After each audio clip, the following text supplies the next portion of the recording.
Welcome to Code Simple, and the idea of this series is to make coding accessible to basically anybody and everybody.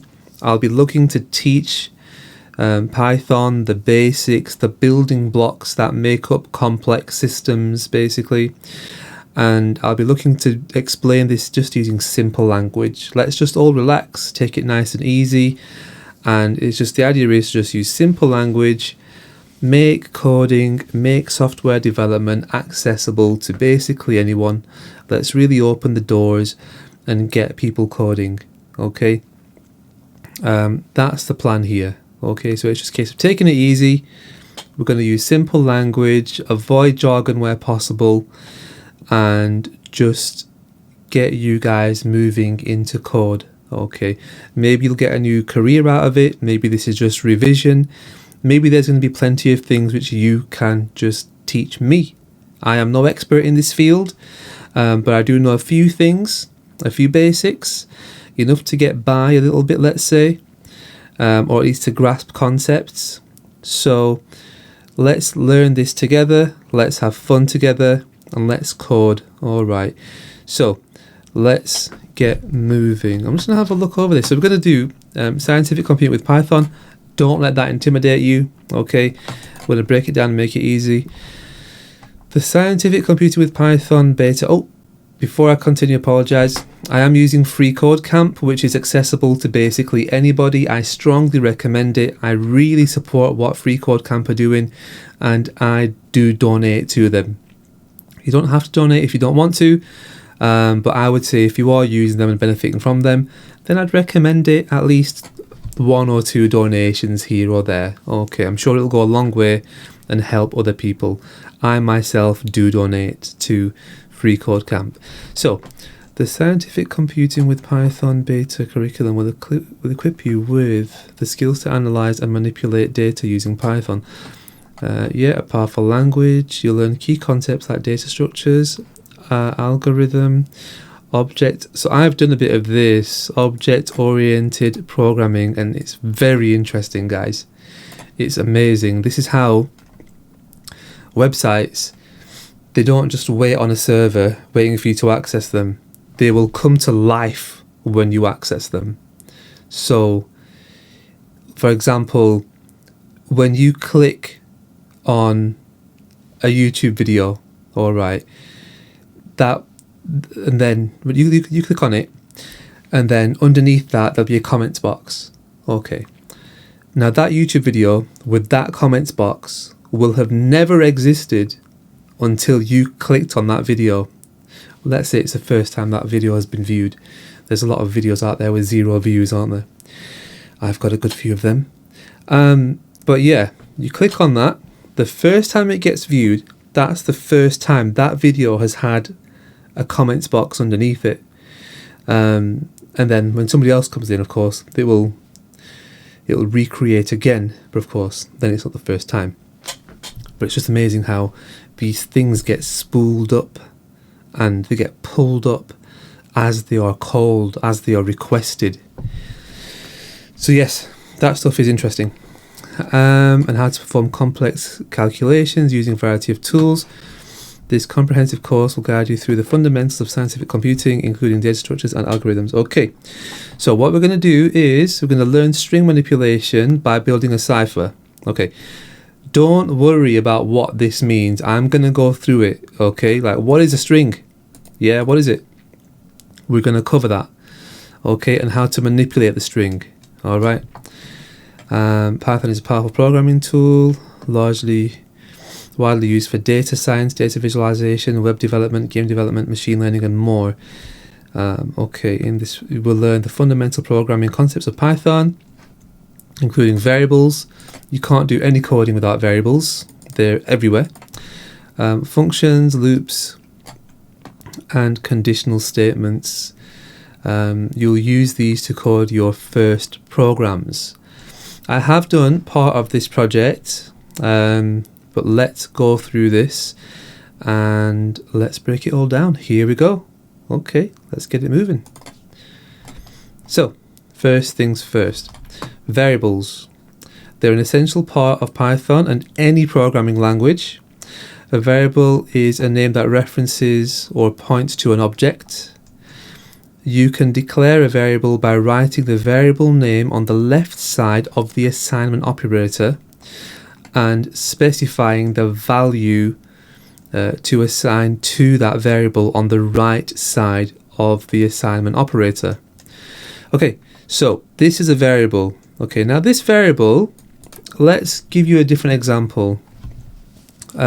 No, in fact, let me create it first. So it's telling me to create it, and simple breakdown of variables is to the left of the operator, and the operator is equals. To the left of the operator, that is the variable. To the right of the operator, that is what has been assigned to the variable. It's what that variable currently holds. And a variable can hold multiple things at a time. So right now we're starting off simple. The variable will be called number and it will hold the value 5. Okay.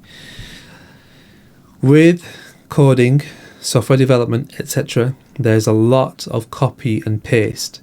So why not get yourself warmed up and get started and just start copying and pasting straight away.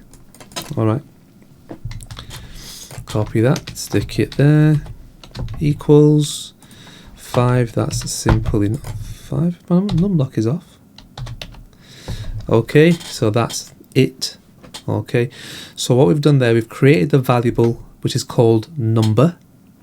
Alright, and we know that because it has an equals, and to the left of it is the variable. This is the operator, the equals.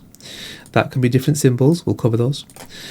And number is basically 5. Okay, that's what it holds.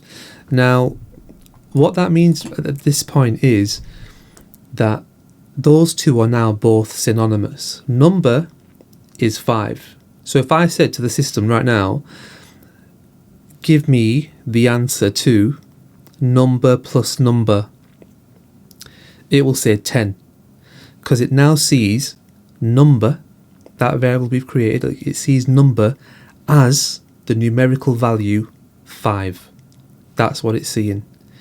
Okay, and variables, they're in basically all software and all software development. And I'll give you an example of this one, for example, number 5, let's say. Now that could be somebody's age. So you could have a website, and before you give access to that website, you want to take someone's age. So age is a variable. Generally, different people who you speak to should give you a different number when it comes to asking them their age. And you will want your software to do different things depending on their age. So let's say you only want to give access if they're above the age of 18. So the variable is age, they stick in 16, and your software will block access. It'll say, nope, you're not allowed in. So it's taken that variable, assessed it, and then reacted. And that's what the basis of like coding software development is. It takes information and processes it and gives an output going off the logic you've put into it. So it takes it in, goes to the instructions you've set, and then it gives an output. So that's what it would look at, and that's where it's using, in this case, a number as a variable. So we check that code is correct, we carry on. It won't always be correct, guys. Okay, so step 2. Variables can store values of different data types. You just assigned an integer value. So simply we call it a number, a digit, numerical value. But the correct term, the jargon, is integer, which will probably be the correct mathematical term really, isn't it? So we just use an integer value. Let's call it a number. But if you want to represent some text, you need to assign a string. Strings are sequences of characters enclosed by single or double quotes. but you cannot start a string with a single quote and end with a double quote or vice versa. So it has to be the matching quotes on each end, yeah? So like double quotes on this top one, single on this one. Otherwise, if you just do like double on that side, single on that side, or vice versa, if they don't match, then it won't really recognize it, will cause an error. Okay, so these are just for the software, the code, to recognize that it's a string between these two symbols. Okay, double quotes or single quotes. Now, if okay, so now these strings. Now, how are these useful? What are these? What do we use these for? A string is basically whenever you can free type. So do you know when a website or an app on your phone, a game, whatever, let's say it asks for your name or username. If you wanted, you could just put gibberish into there and it would take it, because all it wants is a bunch of characters. You know, you could even put symbols in there as long as it accepts it. It just wants characters. So you can just free type whatever you want. That's a string. So like first name, surname, favourite meal, favourite celebrity. Just random things which you can type, which you can free type. That's what a string is. Now, what you can do with strings, you can do lots of things. Okay, let's start off with, it's a description. So you have a space where you can write a description of something. Let's say it's a car. So you can say, oh, it's this many years old, it's done this many miles, it's got great bodywork on it, great tyres. Now, some people could go into that and abuse it and write swear words in there, or other words which you don't want in there. With a string, what you could do is, you could make the software which you create, you could make the software assess that string. And let's say it's all gibberish, and then you've got a swear word in there. Okay. It would be able to go through and, a bit like a word search, find that sequence of letters. So let's say the word which you don't want in there is chips. It would search through the code, it would find the C. Is that followed by a H? Yes. Is it followed by an I? Yes. And it would keep going through. Is it followed by a P and an S? Yes. If this sequence is found, change them all to X's and it would censor it. Okay, so these are things that you can do. So although you're giving freedom to people to write and type whatever they want in a string, you still hold control over that. You can say no exclamation marks allowed, and it will find exclamation marks, and then it'll give a warning back to the user and say, you can't submit what you've typed. So you can't save that and put that through. For example, in passwords, it'll say this password does not meet criteria. Maybe it's too long, maybe it's too short. Whatever the rule is which you've created.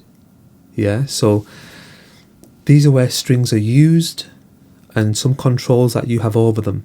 Okay. And yes, so a string is another data type, one of the ones that are used in Python.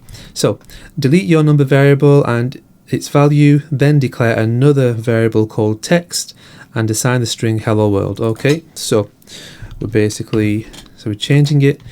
It's now called text and it's now holding the value hello world. That's what it's holding now, and that is a string. Okay, so just a bunch of letters and it's got the quotations on either side, and that denotes a string. So that variable now, variable text, holds this within it. So if I said to the system, write out text 16 times, it would write out hello world 16 times. Yeah, if I said write out variable text.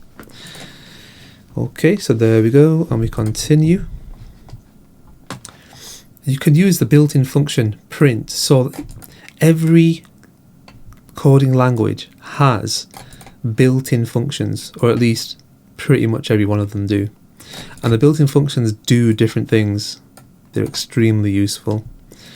Again, these are the essential building blocks of coding. You can use the built-in function print to print the output of your code on the terminal.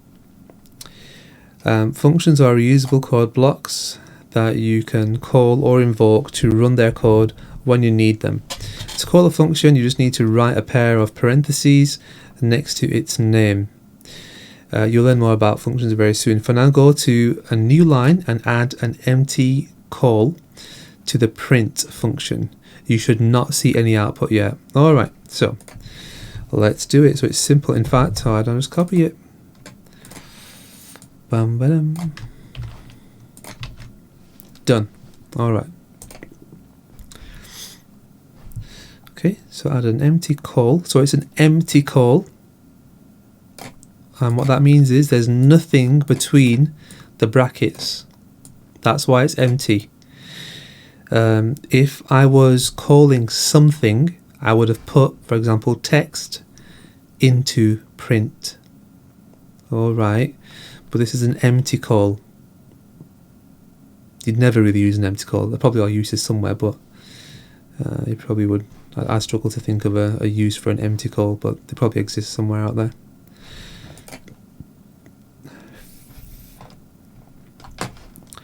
An argument is an object or an expression passed to a function, added between the opening and closing parentheses when it is called. Okay, so they've created, in this example, they've created a variable called greet.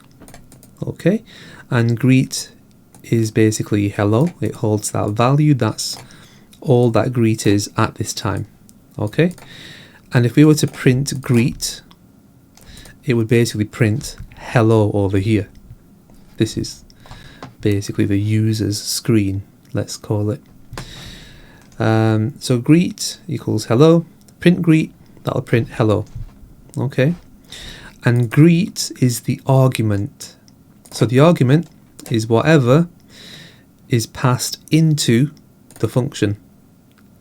Alright, again, I find argument to be a bit strange language to put there.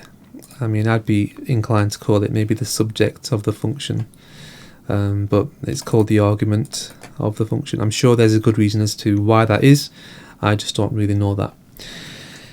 The code in the example above would print the string hello, which is the value of the variable greet passed into print as the argument. Okay. Print your text variable to the screen by passing the text variable as the argument to the print function. Okay. There you go. So I've told it to print the variable text, and it's done that. The variable text holds the value hello world, and it's printed it. If you also look at this, it hasn't printed the quotation marks. Those quote marks are just for the actual software itself. Okay. Yeah, it won't let you add to. Let me just, 1 second, let me just do this. Yeah, it has an issue with adding to. Give me 1 sec. Yeah, look at that. So there will be a way of doing this. Oh, there we go. Yeah, so that works. So if I wanted to actually have quotation marks on this, I would just switch around the ones that I've actually used to make it work. Yeah, that's how you would do it. But yes, that works, and we will continue ahead. Yeah, all right. Each string character can be referenced by a numerical index. I actually find this quite interesting. I will try to remember why after I've helped you guys with this bit. Then I'll come to why I find it interesting. I'm pretty sure I'm going to forget why I do. Let me just see if I can Can I make a note? Does it allow notes here? No. They won't let me do that, will it? Anyway, no worries. Okay, so each string character can be referenced by a numerical index. Numerical index is more like position or location. Yeah. I'll give you more info in a sec. The index count starts at 0, so the first character of a string has an index of 0. For example, in the string hello world, H is at index 0. I will clarify, stay with me. E is at index 1, and so on. Each character of a string can be accessed by using bracket notation. You need to write the variable name followed by square brackets and add the index of the character between the brackets. Now, instead of printing text, print just the character at index 6. Okay, so index, it's more like location or position. Okay, location is probably more accurate. Location in a list. Okay, that's a bit better for index. It's like, where is it? Where am I finding what I'm looking for? It's like an index in a book. You'll go to the back, you'll go to the index, and that'll tell you exactly where a certain thing is. Then you can skip to that page. So what I find interesting is in Python, string, I don't know if this is the same for other languages, I didn't really test it. In Python, in a string, each character here is indexed. So it's counting and keeping a note of each character in the string. Okay. And that basically makes the string into a list. It's a list holding multiple values. It's a list holding little bits of information. That's kind of how it sees itself in a way, which is pretty strange. I'm going to give you more info though, okay? So what it does is it's allowing me, if I wanted to, I could go into every string that I create and pull out certain letters. So you could enter your name into a string. So I could say, yeah, give me your first name. And you say Dave. Yeah? And then give me your surname, Smith. Now, if I wanted to, I could then make part of your name into your username. I could say, okay, the username which we offer you is the first two letters of your first name and the last two letters of your surname. And my code will go into your name that you've entered.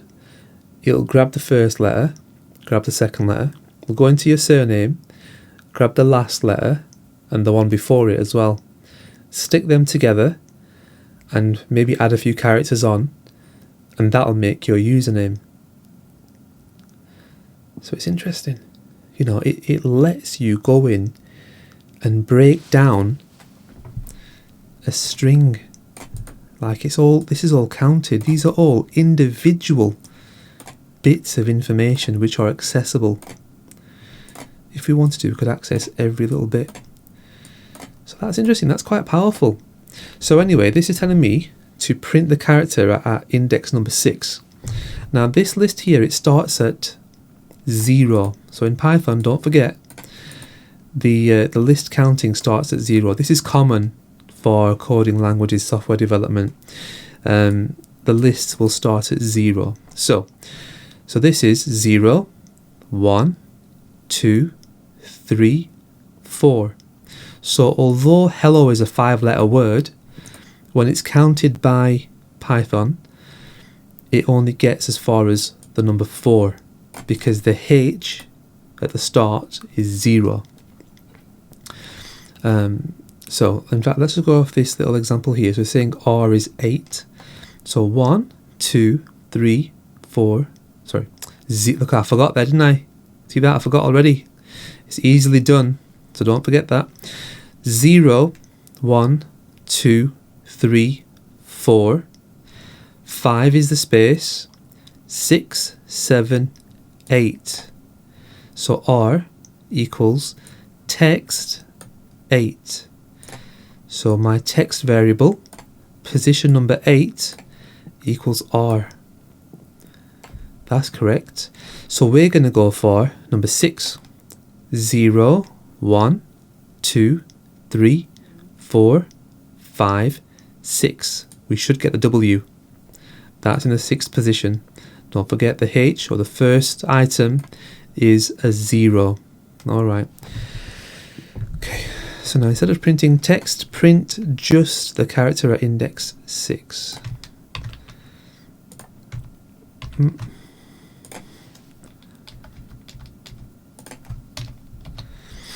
W. There you go. I find that very interesting again. Like, it's counting the values, or it's counting every bit of a string. That's a lot of information being held. Is it useful? Okay. You can also access string characters starting at the end. So like I was saying, we could take the last 2 characters if we wanted. At the end of a string, the last character has an index of -1. The second is -2, and so on. So that's interesting, isn't it? When you start going to the end of the list, that doesn't start at -0, starts at -1. But the start is 0. Now modify your existing print to call the last character in your string. So last character is -1. We should get the D. Pause. And there you go. Submit that code and continue. Okay, you can access the number of characters in a string with the built-in len function. Modify your print function by print call. Modify your print call by passing len text instead of text -1. So here we go. Let's do this. 11. So look at that. So len is a function. Okay. And what it does is it accesses the number of characters in a string. So it's counting the number of characters in a string. So again, why would this be useful? Let's say let's go back to the example of a description box for a car. Maybe it's for sale. And maybe I'll give you a good deal on it if you want to buy it, but it needs to go in the next few months. Anyway, the description box. In there, you've only got a limited amount of characters. Let's say you can't just bombard the system and write a massive essay. It's going to give you 1,000 characters and that's it. So what we're going to want to do is when the user passes 1,000 characters, we want to give them a warning and say this is too long, you're going to have to go back. Let's cut that down to less than 1,000, then you can submit this. That's where this comes in useful. So people are filling up this description box and it's passing the limit of 1,000. It's then going to send out a warning. Okay. And so that's where len would come in useful. Yeah. So in fact, let me just do this. So let's just do this. Watch this. So look, as I'm typing, can you see that? Can you see how you've probably seen this kind of thing where it's counting the characters? Can you see how that number's changing there? Keep an eye on it. So that's counting as I type. And it's as simple as this. Look how simple that code is. Extremely simple. And that's doing that job. And you would basically add this to a text box. and that would be a useful little tool just by itself. And that's where this all comes from, isn't it? It's all just tools being glued together, and that makes software, that makes a website, that makes an application. What we'll do is we'll stop here.